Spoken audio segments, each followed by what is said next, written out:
Strangers in a fight, exchanging lances, battling at first sight. What are the chances they'll both be all right? These strangers in a fight. Hey, welcome back to Brandon Wilborn's Fantasy Fiction.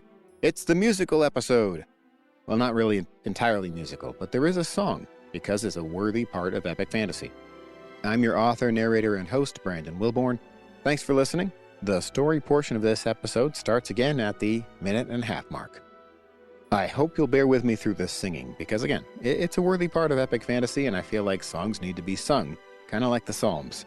If you've got a really strong opinion about it, you can let me know, should I keep the singing, or should I just read the lyrics for the audiobook version that's set to come out later this year? You can sound off if you like at brandonwilborn.com/contact. Last week in The Treasure of Capric, Curian's group made a run for the cliffs at Dury, but Fallon's lookouts spotted them immediately. Gideon, Alden, and Louise lured some of the soldiers into a trap to let Curian and the Caprics escape. Just as they were getting away, an explosion of light rocked the forest, leaving the boys convinced that their guides had sacrificed themselves to more magic. This week I'll be reading Chapter 13. Following that, a behind-the-keyboard segment about some of the real-world inspiration for both the song in this episode and the unique geography of Pollingham. Now I present for your enjoyment The Treasure of Capric. Part 2. Chapter 13. Blubber and Bone. Lord Evasius smeared sealing wax on another letter to one of his nobles and impressed it with his signet. The lamp wavered and a draught from a window left open to allow the sound of the rain to drown out other noises and cocoon him in his chambers with only his thoughts. It helped him to concentrate on the mundane task of manipulating lesser men so far off. He had prepared almost identical letters for the handful of influential men in Pollingham, informing them to prepare for a general conscription and muster in the spring. The nobles had cowered before his ancestors when they first seized power, but Evasius himself had always had to resort to politics. Vague promises that could be revoked with the right excuses. They still feared him, which was why they never pressed the issue when he broke a promise, but they resisted him in small ways that prevented him from claiming what was his. Their petty exercises of willfulness had become a predictable irritation, like a nagging splinter that made itself known whenever you tried to use your hands for a meaningful purpose. That would change when he had the treasure. Once he controlled it, they would think that even God validated his rule. He could finally claim the title his family had sought from the beginning. He could become king, and with the fabled treasure in his grasp, they would obey any order. The irksome little nobles would become his fiercest defenders to secure their own survival.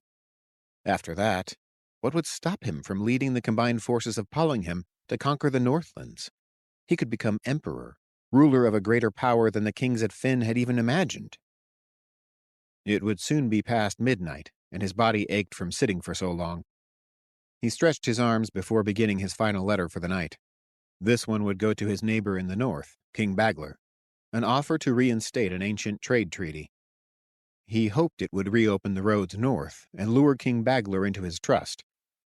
The cave-dwelling bandit who raided his supply carts and spooked old Bagler would be finished within a week. If he could convince the aging monarch to allow caravans to travel between their lands, then he could quietly slip an advance force into the Northlands to wait for a surprise assault. It only required him to adopt a distasteful mask of subservience in his correspondence with King Bagler for a season. Before he set pen to paper, he heard Geoffrey knocking at the door. "Enter," he said absently, and was surprised when Mouna charged through the door. "My lord, there is trouble at Dury." Evasius felt a familiar pain begin behind his eyes. Mouna stood above him, her tall figure an imposing sight despite her gaunt frame. "What new incompetence has the captain perpetrated?" "I do not know the details," she said, "only that he is terrified." Mouna began to pace in frustration. "The sensation was so intense. It hurt. I could feel his terror within myself. I immediately tried to join his bond with my viewing bell." "And what did you see?" Evasius was getting impatient with her hysteria. I'm not certain I was successful.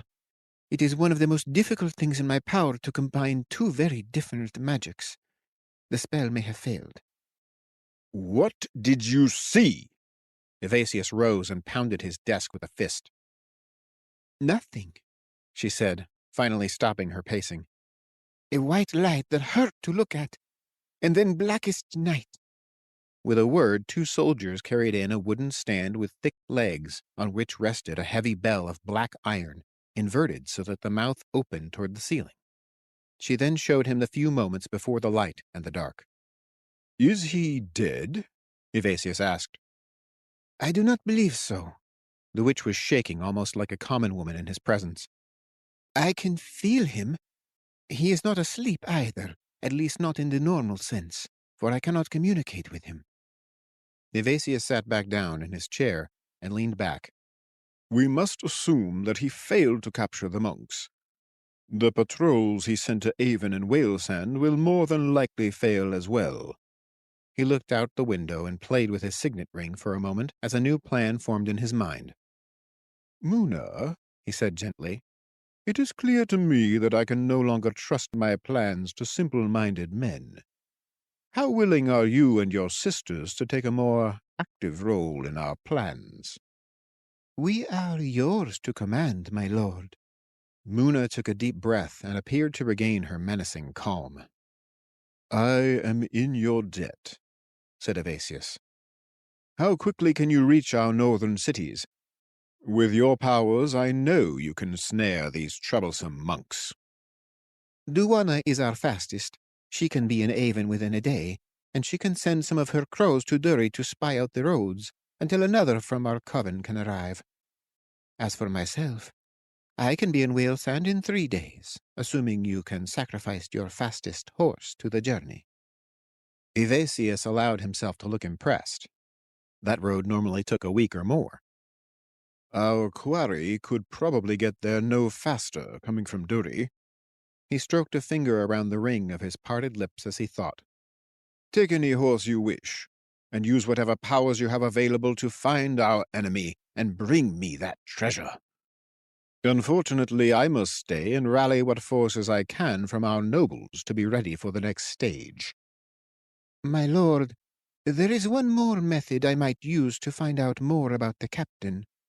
Sometimes the bell is delayed in its vision. Whatever I saw could have happened hours ago. However, I can use the talisman I placed in his body to force him into a sleep, although he might not wake from it, and I would only risk your man with your permission. Can you do this and still leave before dawn? The witch nodded. I can speak to him right now if you order it. Please enlighten me, Evasius said, waving a hand to encourage haste. And do try to give Captain Fallon a taste of what his failure will bring. She pulled a small phial from inside her robes and swallowed its contents, something the dark rusty color of dried blood. Evasius watched her face intently as her uncovered eye rolled back in its socket, exposing only the yellowed white. Suddenly she thrust her head back, and her veil fell to the floor. With unconscious revulsion he shivered as he viewed her face fully for the first time. He knew there were scars there, but he did not expect fresh wounds. Pustules bulged along the jawline.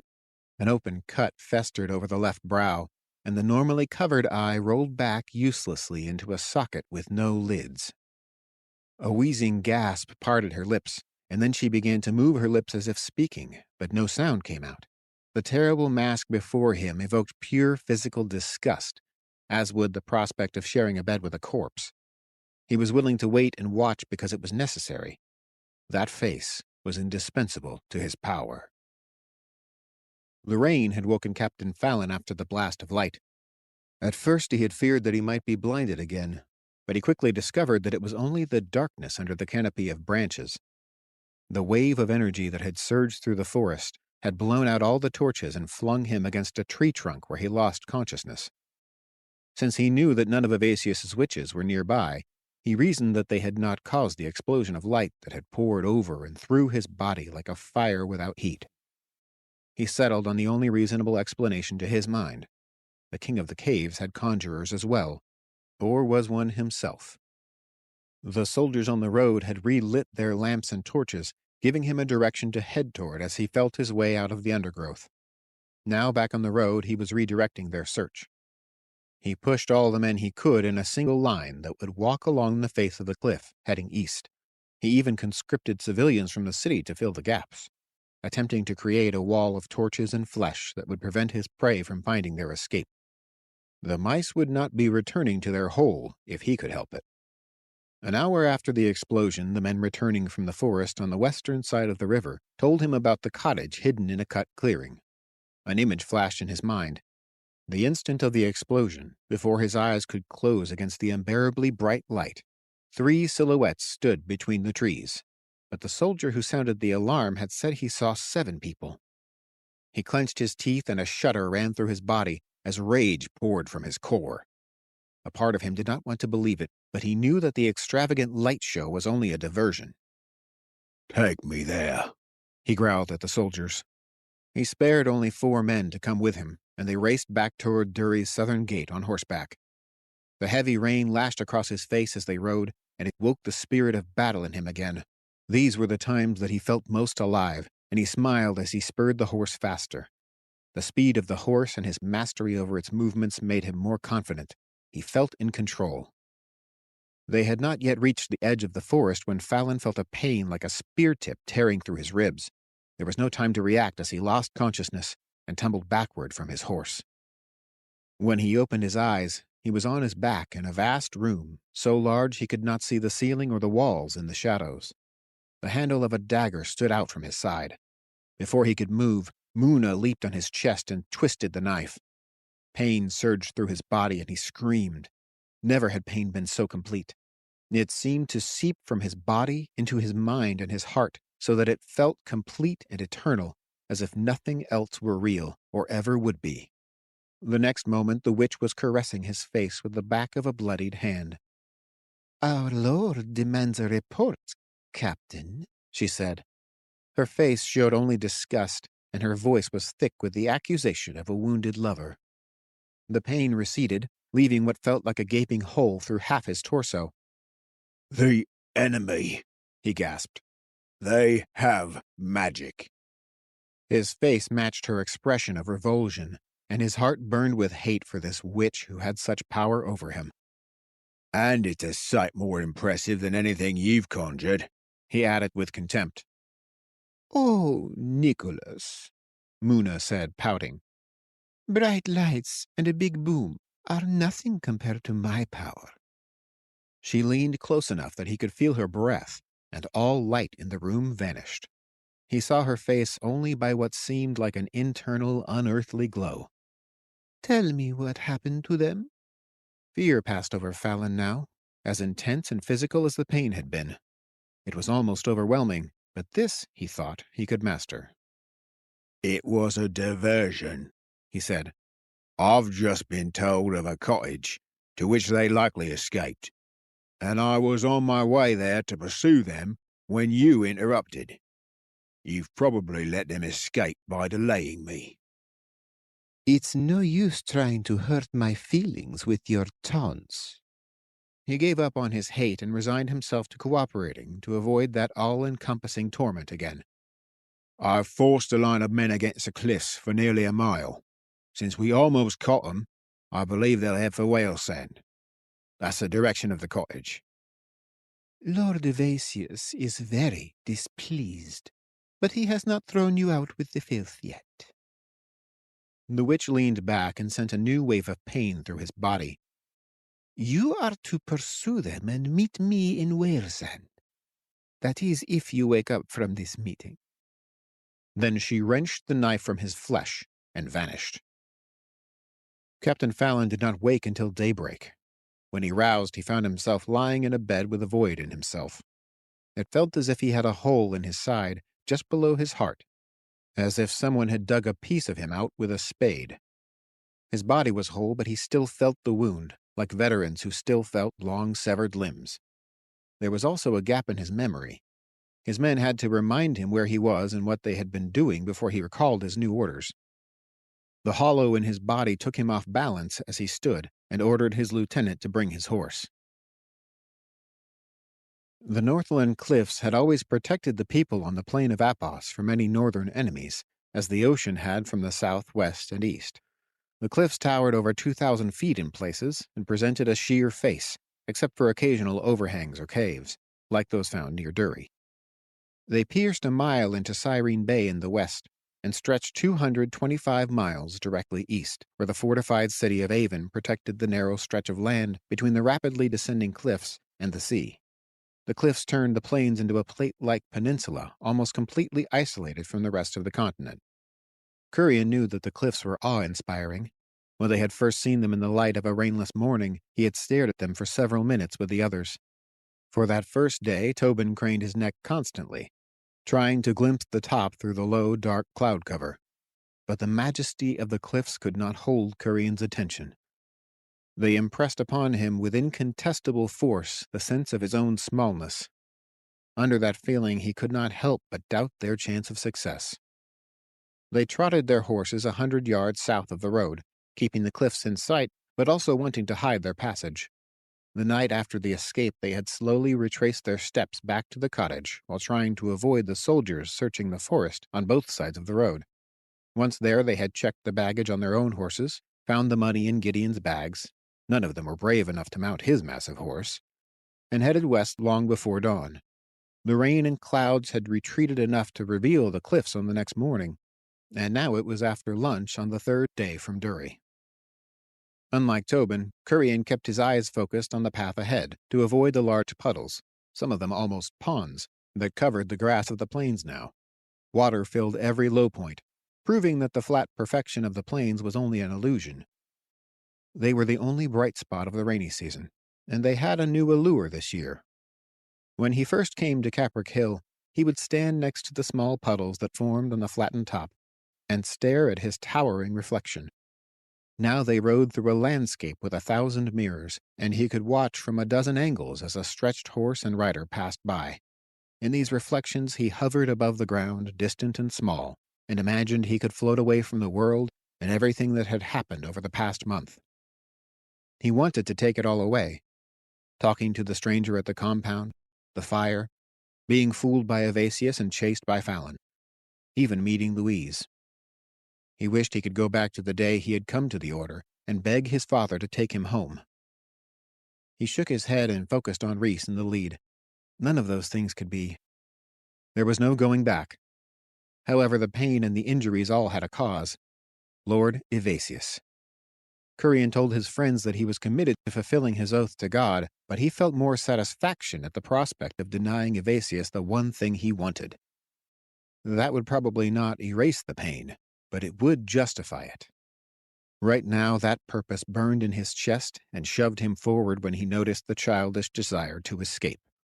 The weight of the cliffs driving down his spirit could still not overcome the necessity of their cause, even as it made him doubt their ability to achieve it. Tobin began singing softly behind him. It was a song the Order had always sung for brothers who died, a song of mourning followed by new hope. They had not tried singing it when they learned of the sack of their compound and the murder of their brothers. Their grief and fear had been too great, so they had deferred the rituals of mourning until their errand was complete, and they could give their brothers a proper burial. Hearing it now hit his heart like an arrow, but it felt right. He knew that Tobin sang not just for their brothers, but for Louise, and probably for Alden and Gideon as well. Farewell to you, my brothers dear. I am going far away. I am bound for God's own heavenly shore, where I'll rest till that redeeming day. So fare thee well, my brothers dear. I am waning in the broom, and my death, dear brothers, should not grieve you, but your dimness there in Apos gloom. The burning in his heart became an ache to join in, to mourn.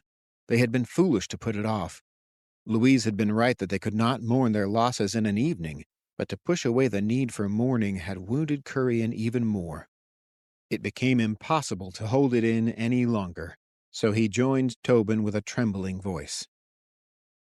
"We have taken each our oath and arms. We have pledged to defend.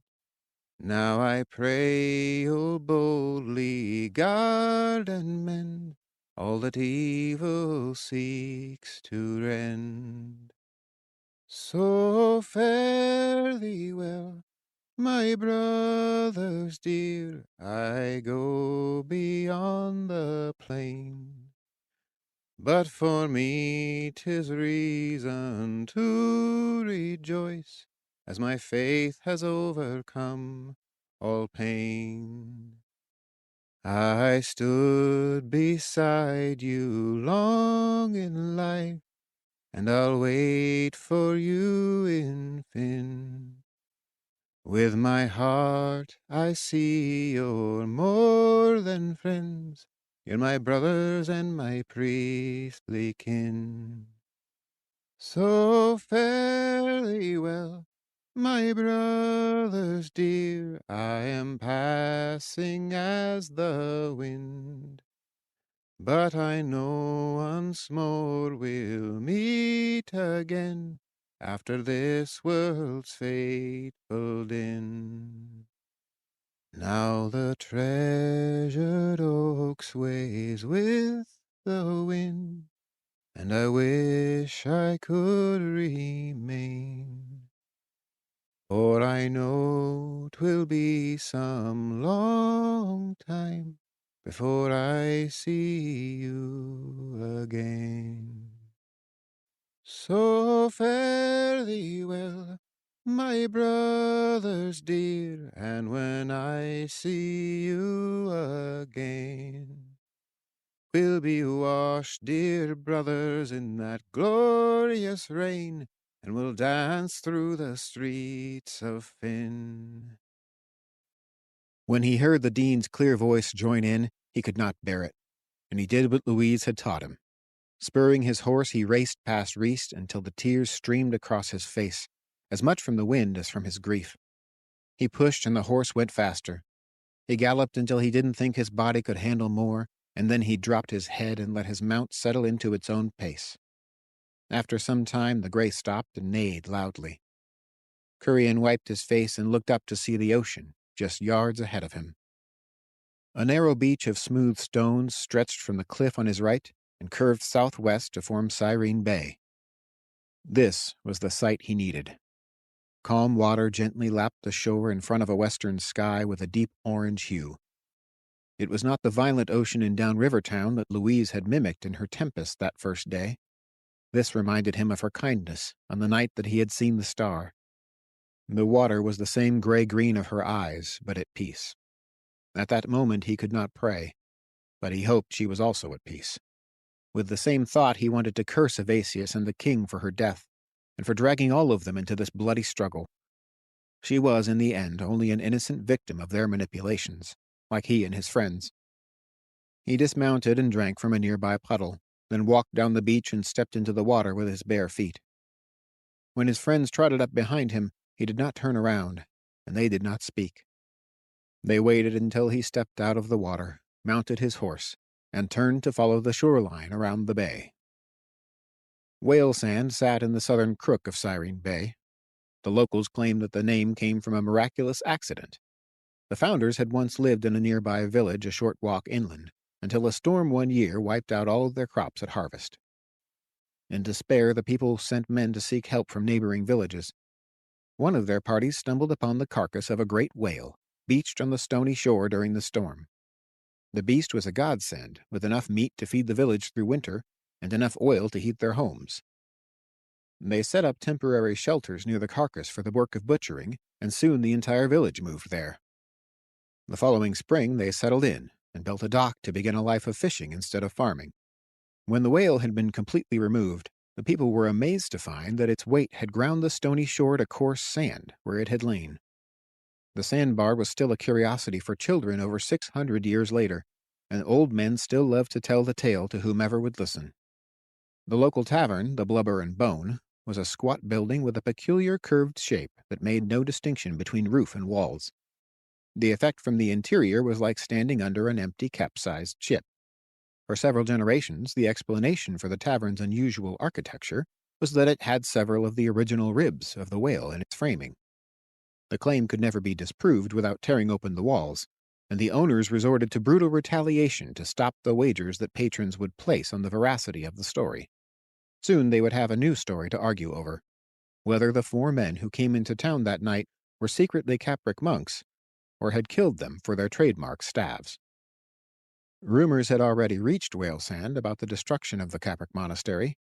Those who believed that the men were monks in poor disguise were, therefore, in the minority. It was the only reason the strangers were not only left alone, but ignored with conspicuous intensity. Curian entered the dark tavern first. The cold had driven all the previous thoughts and worries from his mind, leaving only the hope for a warm fire somewhere in the village lights ahead. Feeling the warm air of the tavern, his next thought was food. He wandered toward a table with an empty bench, without noticing the groups of faces dimly lit in the pools of light cast from solitary candles on each table. The roar of talk and laughter which they had heard from outside subsided to a dull murmur when they entered, but Curian was too weary to pay attention. As they sat, a robust-looking man with patchy blonde stubble asked what he could get them. They ordered dinner with ale. He soon returned with a watery stew that smelled fishy and had large circles of oil floating on top that shimmered in the firelight. Under the broth were chunks of a tough meat that was more fat than flesh. Curian thought he knew where the first part of the tavern's name came from, and hoped that he wouldn't encounter the second in one of the chunks. The pungent ammonia smell of the fish was new to him, and he almost felt sick from it. Tobin looked like he was feeling queasy as well, but they both had been trained too well by the order to refuse what was set before them. "Sir," Noman said before the barman walked away, "could you tell us where we could hire a ship?" The man looked warily at their staves and scratched his chin. "There's plenty of good captains in Whalesand," he muttered. Curian could not tell if the man's speech was so difficult to understand because of an accent or because he was drunk. "Sorry for you. Only on here tonight is Bacchus." He cocked his head toward the back of the room and the only well-lit table directly in front of the fire. The patrons there seemed to be having a lively conversation, or perhaps they were playing a game. It was impossible to tell which. They chose that moment to raise their mugs in unison and crash them together so that the ale sloshed over them like a golden rain. "Could he get us to Rama quickly?" Curian asked urgently. "He could probably get there in a dinghy faster than the others could in a caravel with wings. But I wouldn't sail with him." "Why not?" "It's not my business." The owner spat on the floor, and Noman looked shocked despite his attempt at a calm facade. "Ask him yourself." When the barman walked back to attend the other customers, Noman turned to his students. "Well, it's not a glowing recommendation. This Bacchus appears to be our only option currently." They nodded and turned to their stews for a moment, but none of them could force themselves to eat more than a few bites. Fortunately, the bread was hearty and warm, and the butter was sweet. Curian found that he could get more of the stew down by dipping his bread in the broth, and thus fulfilled his obligation to Capric etiquette. When they had finished eating what they could, the 4 of them rose and approached the table at the back. 6 men straddled the stools on either side, each one with rough, tanned skin and dark, wiry beards. By some trick of the light, they appeared for a moment like very human-looking goats as Curian drew near. He had the impression that he might see horns peeking out of their hair if they removed their caps. 2 women also flitted between the men playfully, but retreated as the monks closed in. At the head of the table was the only shaven man among them. His hair was lighter than the other men's and reached down to his shoulders in thick blonde curls. He wore a strange peaked cap that rose up on either side of his head, furthering the notion of horns. His smile stretched broadly across his face and gave him a very appealing look, despite the deep grooves that tracked along his mouth and eyes. He leaned his chair back against the wall, sitting in the full firelight, looking like he was a wild king holding court with these hairy brutes before him. "Gentlemen," Noman said to the table, "which of you is Captain Bacchus?" The man at the head let his chair fall forward and used the momentum to leap upon the table in one smooth motion. The men around him cheered at this amusement. He strutted down the length of the table and dropped down lightly in front of Noman. "That would be me," he said, and sat back down on the edge of the table with his arms folded. "Captain Bacchus." He bowed his head briefly with a tipsy carelessness.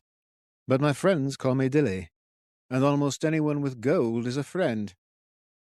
Curian was surprised that he spoke with a clear, bright voice that had a refined tone. The rogue was clearly not unsophisticated, and his clarity of speech, combined with his fascinating appearance, made him almost likable. "Well, yes, Captain Bacchus," Noman began. "Dilly." "Dilly," said the dean, clearly uncomfortable with the familiar attitude.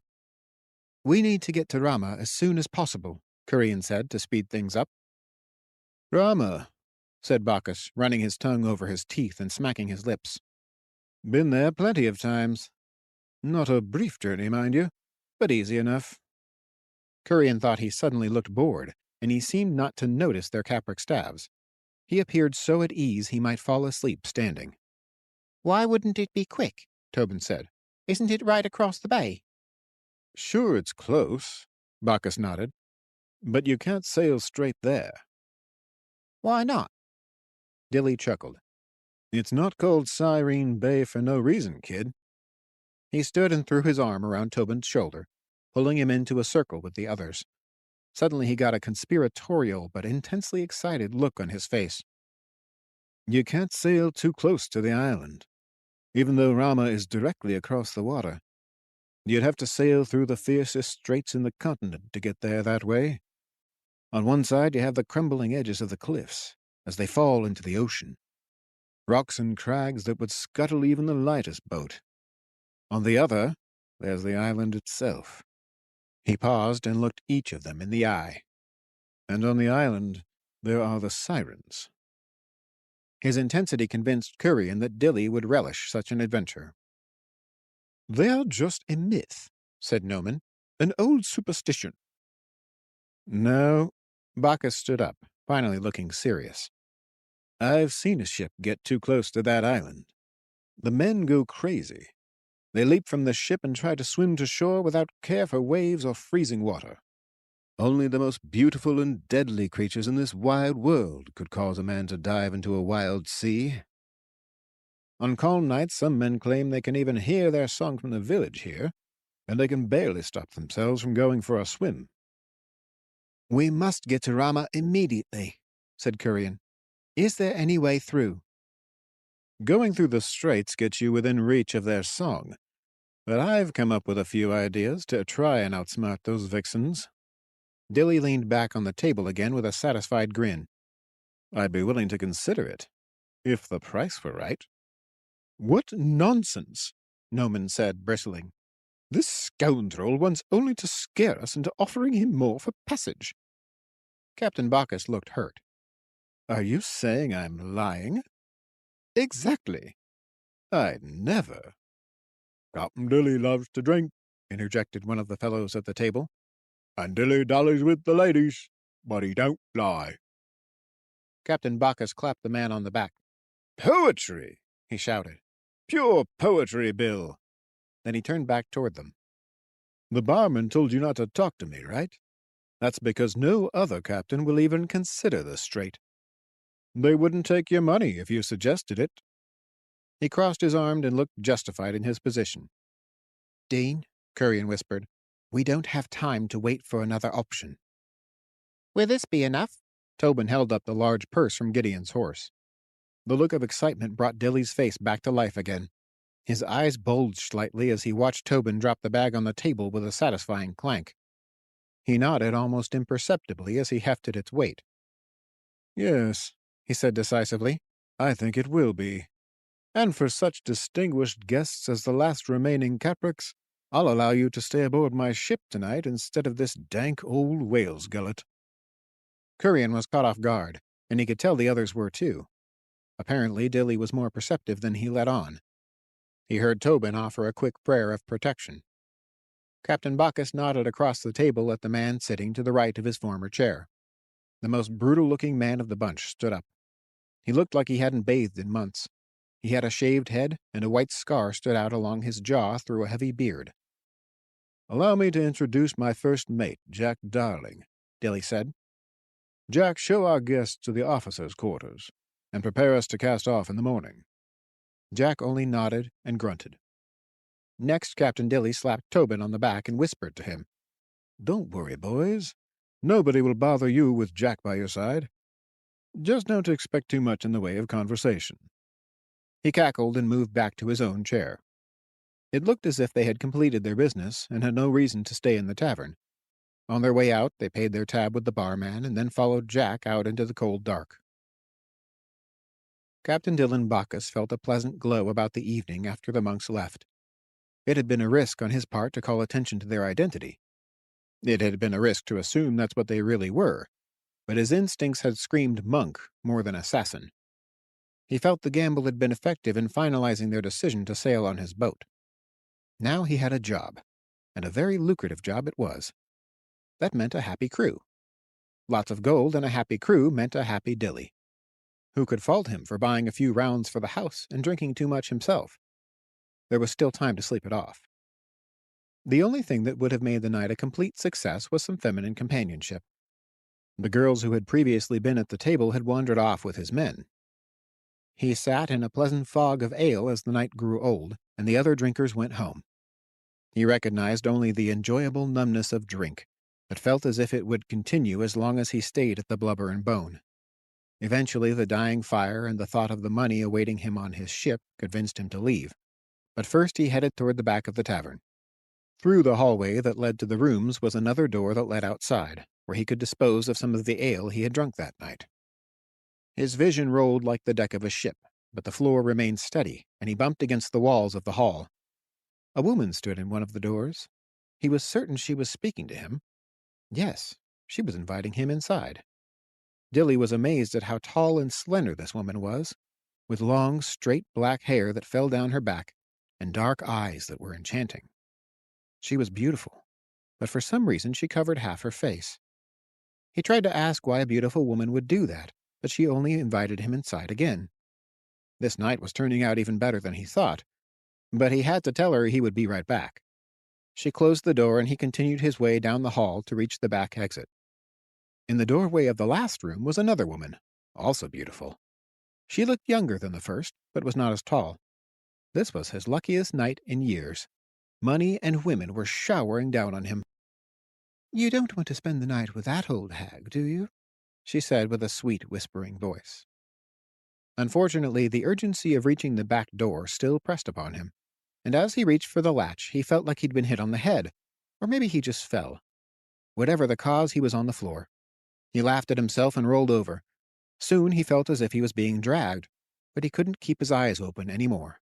The ale finally claimed him.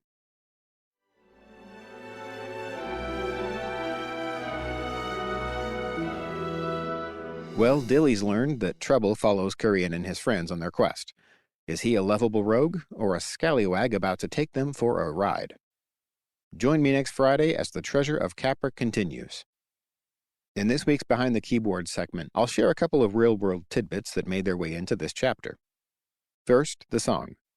The tune is from a beautiful old folk song from the 19th century called The Leaving of Liverpool, or Fare Thee Well, My Own True Love.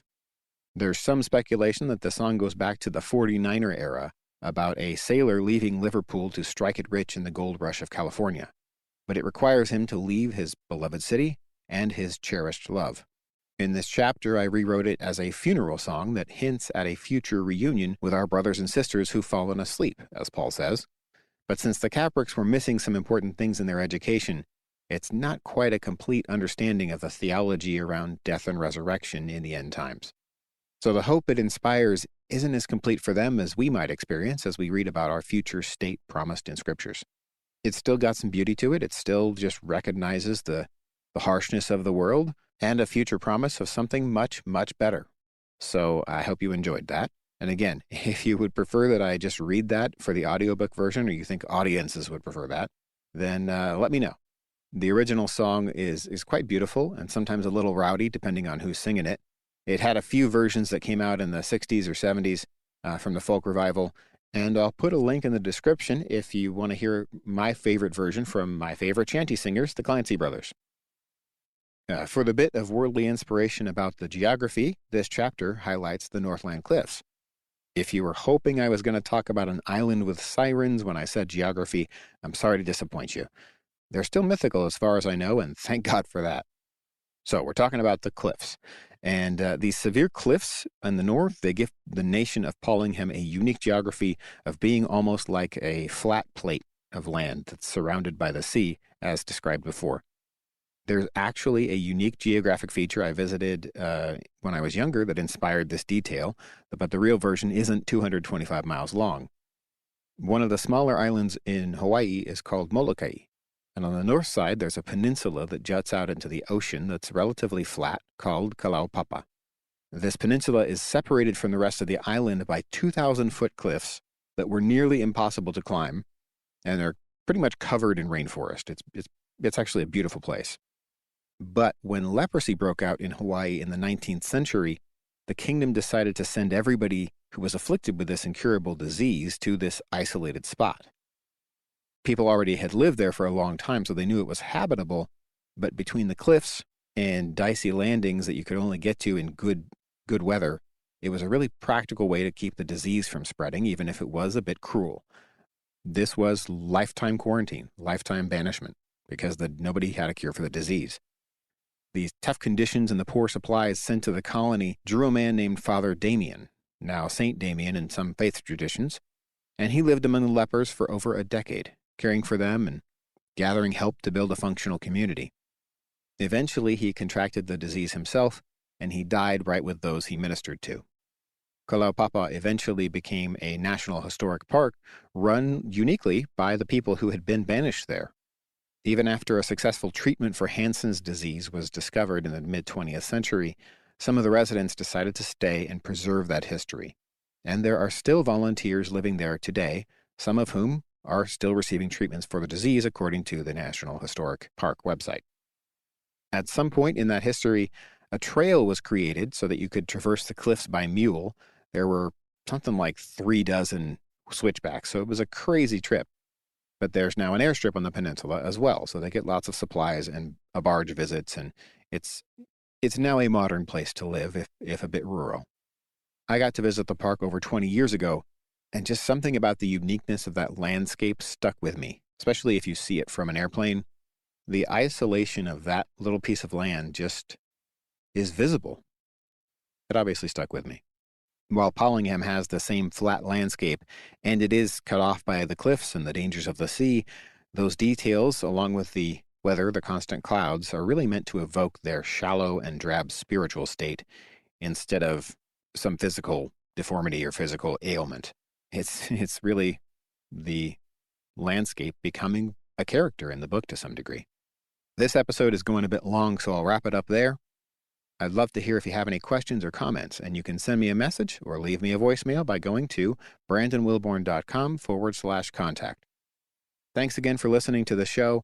If you're enjoying it, I would love a 5-star rating and review if you've got the option. And if you're loving it, share it, please.